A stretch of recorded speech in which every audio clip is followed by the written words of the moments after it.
Praise the lord. ಪ್ರೀತಿಯ ಸಹೋದರ ಹಾಗೂ ಸಹೋದರಿ, ಈ ದಿನ ನೋಡೋದ್ರಲ್ಲಿ ಬಹಳ ಸಂತೋಷದಿಂದಾಗಿದ್ದೇನೆ. ಯೇಸು ಕ್ರಿಸ್ತನ ಮಧುರ ನಾಮದಲ್ಲಿ ನಿಮಗೆಲ್ಲರಿಗೂ ವಂದನೆಗಳನ್ನು ಸಲ್ಲಿಸ್ತೇನೆ. ಶಾಲೋಮ್, ನಿಮಗೆ ಸಮಾಧಾನ ಉಂಟಾಗಲಿ. ಪ್ರೀತಿ ಉಳಿದ ಮಕ್ಕಳೇ, ಪ್ರತಿದಿನ ದೇವ್ರ ವಾಕ್ಯ ಧ್ಯಾನ ಮಾಡುವಾಗ ಆತನ ಕೃಪಾ ವರಗಳಿಂದ ನಮ್ಮನ್ನು ಆಶೀರ್ವದಿಸ್ತಾನೆ. ಪ್ರೀತಿ ಉಳಿದ ಮಕ್ಕಳೇ, ಈ ನೂತನ ದಿನ ಕೊಟ್ಟಿದ್ದಾರೆ. ದೇವ್ರ ನಾಮಕ್ಕೆ ಸ್ತೋತ್ರ ಸಲ್ಲಿಸೋಣ. ದೇವರು ಹೊಸ ದಿನ ಮತ್ತು ಹೊಸ ಮುಂಜಾನೆ ನಮ್ಮನ್ನು ನೋಡುವಂತೆ ಕೃಪೆ ಕೊಟ್ಟಿದ್ದಾರೆ. ಪ್ರೀತಿಗಳು ದೇವ ಮಕ್ಕಳೇ, ಈ ದಿನ ದೇವರು ಒಂದು ಒಳ್ಳೆಯ ವಾಗ್ದಾನ ಕೊಟ್ಟಿದ್ದಾರೆ.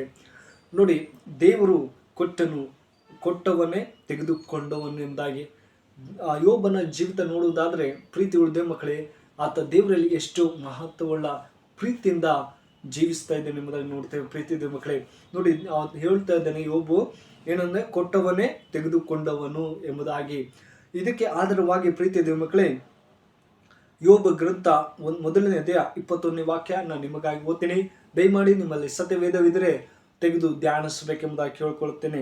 ಕರ್ತನೆ ಕೊಟ್ಟನು, ಕರ್ತನೆ ತೆಗೆದುಕೊಂಡನು, ಕರ್ತನ ನಾಮಕ್ಕೆ ಸ್ತೋತ್ರವಾಗಲಿ. Amen, hallelujah. ದೇವ್ರ ನಾಮಕ್ಕೆ ಸ್ತೋತ್ರವಾಗಲಿ ಎಂಬುದಾಗಿ ಯೋಬ ಹೇಳ್ತಾನೆ. ಪ್ರೀತಿ ಉಳಿದ ಮಕ್ಕಳೇ, ಯೋಬನ ಜೀವಿತ ನೋಡಿದಾದರೆ ತುಂಬಾ ಐಶ್ವರ್ಯವಂತ ವ್ಯಕ್ತಿ. ಆತ 7 ಗಂಡು ಮಕ್ಕಳು, 10 ಜನ ಹೆಣ್ಮಕ್ಕಳು, ಎಲ್ಲ ಆಸ್ತಿ ಅಂತಸ್ತು ಎಲ್ಲ ಇತ್ತು. ಆದರೆ ದೇವರಿಗೆ ಹೇಳ್ತಾ ಇದ್ದೇನೆ, ದೇವರೇ ತೆಗೆದುಕೊಂಡ, ದೇವ್ರ ನಾಮಕ್ಕೆ ಸ್ತೋತ್ರವಾಗಲಿ ಎಂಬುದಾಗಿ ಹೇಳ್ತಾರೆ. ನೋಡಿ, ಯೇಸುವನ್ನು ಹೊರತುಪಡಿಸಿ ಯೋಬನಂತೆ ಮಾನಸಿಕವಾಗಿ ಹಾಗೂ ಶಾರೀರಿಕವಾಗಿ ಆತ ಜೀವಿಸ್ತಾ ಇದ್ದೇನೆ ಎಂಬುದಾಗಿ ನೋಡ್ತೇವೆ. ಪ್ರೀತಿ ಮಕ್ಕಳೇ, ಯಾಕೋಬನ ಬರೆದ ಪತ್ರಿಕೆ 5ನೇ ಅಧ್ಯಾಯ 10 ವಚನ ಮತ್ತು 11 ವಚನ ಹೇಳ್ತಾರೆ, ಅವನು ಯಾತೆ ಪಡುತ್ತಿರುವಾಗ ಆಡಿದ ಮಾತುಗಳು ಧ್ಯಾನ ಮಾಡಲು ಯೋಗ್ಯವಾಗಿವೆ. ಒಂದು ವೇಳೆ ತಾಳ್ಮೆಯು ಸಂಪೂರ್ಣತೆಯ ಚಿಹ್ನೆಯಾಗಿದ್ದರೆ ತಾಳ್ಮೆಯ ಪದಗಳು ಸಂಪೂರ್ಣ ಜೀವಿತ ಕಿರೀಟಗಳಾಗಿವೆ. ಹಲ್ಲೆಲೂಯಾ. ನೋಡಿ, ಒಂದು ತಾಳ್ಮೆಯ ಕಿರೀಟವಾಗಿದೆ ಎಂಬುದಾಗಿ ಸೂಚಿಸುತ್ತದೆ. ಹೌದು ಪ್ರೀತಿ ದೇವ ಮಕ್ಕಳೇ, ಯೋಬನಲ್ಲಿ ಎಷ್ಟು ತಾಳ್ಮೆ ಇರುತ್ತೆ ಎಂಬುದಾಗಿ ನಾವು ನೋಡ್ತೇವೆ. ಆತನು ದೇವರೇ ತಗೊಂಡ ಎಲ್ಲಾನು ಕೊಟ್ಟ ಎಂಬುದಾಗಿ ಯೋಬ ಹೇಳ್ತಾ ಇದ್ದ.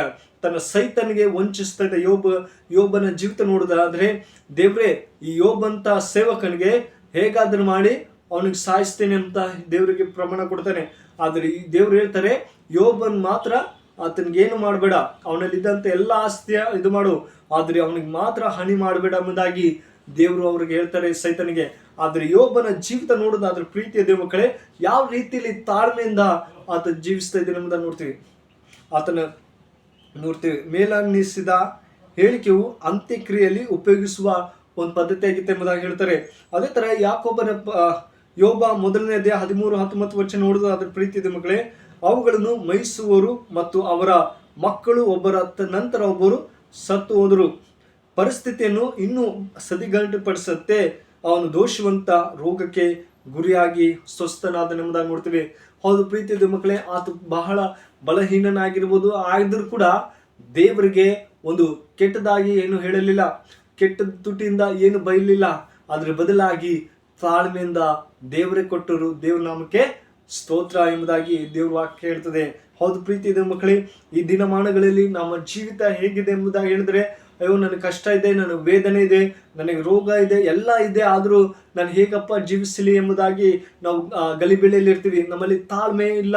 ಆದ್ರೆ ಯೋಬನಲ್ಲಿ ತಾಳ್ಮೆ ಇತ್ತು. ಪ್ರೀತಿದೆ ಮಕ್ಕಳೇ, ಹೇಳ್ತಾನೆ, ಕರ್ತನೆ ಕೊಟ್ಟನು, ಕರ್ತನೆ ತೆಗೆದುಕೊಂಡು, ಕರ್ತನ ನಾಮಕ್ಕೆ ಸ್ತೋತ್ರ ಎಂಬುದಾಗಿ ಹೇಳ್ತಾರೆ.